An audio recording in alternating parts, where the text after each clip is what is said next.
North Korea, a country rich in history and equally brutal in its legacy. Today, we're taking a closer look at North Korea. So grab some snacks, sit back, and enjoy. North Korea, also known as the Democratic People's Republic of Korea, DPRK for short, I know it's a long name, is located in East Asia, occupying the northern portion of the Korean Peninsula. It borders China to the north, Russia to the northeast, and South Korea to the south. North Korea is also bordered by the Sea of Japan or the East Sea. The two names are interchangeable, to the east and the Yellow Sea to the west. With all this established, the climate of North Korea is a cold one, especially during the winter season, which normally spans from December to March, with mean temperatures averaging from 27 to 9 degrees Fahrenheit in the south and dropping as low as negative 10 degrees Fahrenheit in the north. The summer season, which spans from June to September, warms up with average temperatures anywhere between 70 to 77 degrees Fahrenheit.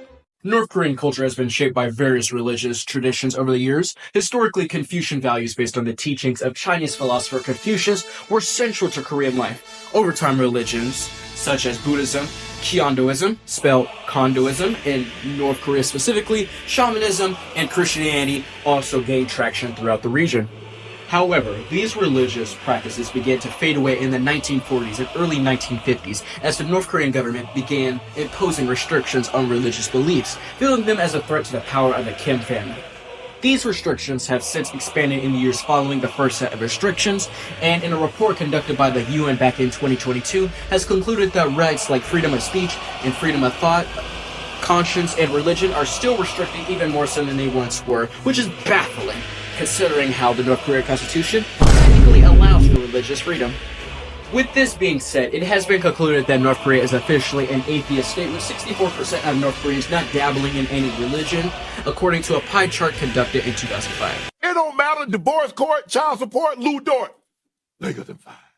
On July 8, 1997, the third anniversary of Kim Il-sung's death, the North Korean government issued a decree to adopt a new calendar based on the state's ideology of Juche, with Kim Il-sung's birth year, 1912, being used as the first year of this calendar, unlike the Gregorian calendar's first year, which is 1 CE.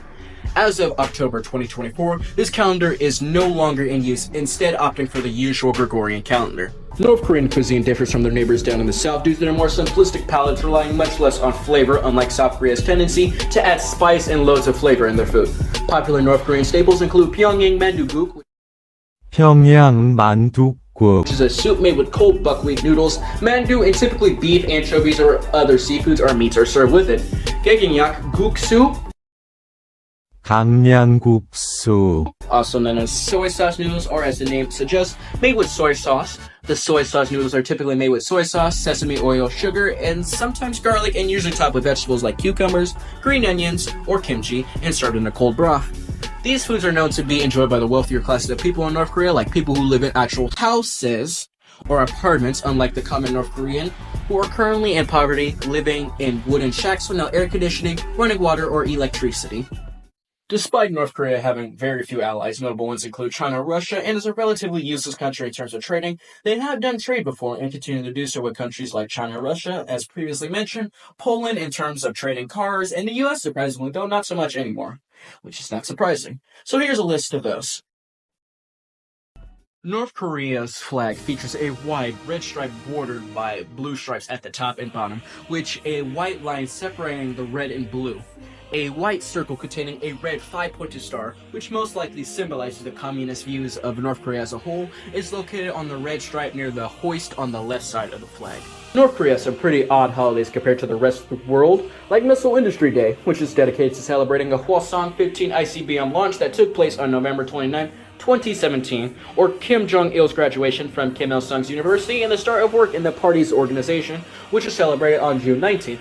More normalish holidays include Choseongol Day, which commemorates the invention and proclamation of Choseongol, the native alphabet of the Korean language. Myeonjol marks the first day of the lunisolar calendar that is celebrated by both the North and South Korean people. Liberation Day is a major holiday celebrated by North and South Korea, which commemorates the day when the Korean Peninsula was liberated by the UN in 1945 from 35 years of Japanese colonial rule. Day of the Foundation of the Republic, long name, I know, marks the proclamation of the Democratic People's Republic of Korea on September 9, 1948, with Kim Il-sung as the first premier. This holiday is also known as National Day or Grand National Day in North Korea. In conclusion, what do we learn from all this? Well, outside of the few good things I listed, North Korea is still a messed up country that restricts and outright prohibits a lot of things that would otherwise be perfectly fine in the US and other countries, like what your hair can look like, restricting and outright banning the practice of religion, being able to freely leave North Korea, being able to speak freely, hell, even being able to freely access the internet. Is there any hope for those like us? Damn, Melina! You think this But alas, this is simply the fate of 26.42 million people unable to fight back against their oppressive regime started by Kim Il-sung and indirectly caused by China, Russia, the United States, and the 16 other UN allies. The Kingdom, Australia, the Netherlands, Canada, France, New Zealand, the Philippines, Turkey, Thailand, South Africa, Greece, Belgium, Luxembourg, Ethiopia, and Colombia. A truly sad case. I'ma see y'all tomorrow. I love you guys. Thank you for tuning in and watching. Holla at your boy.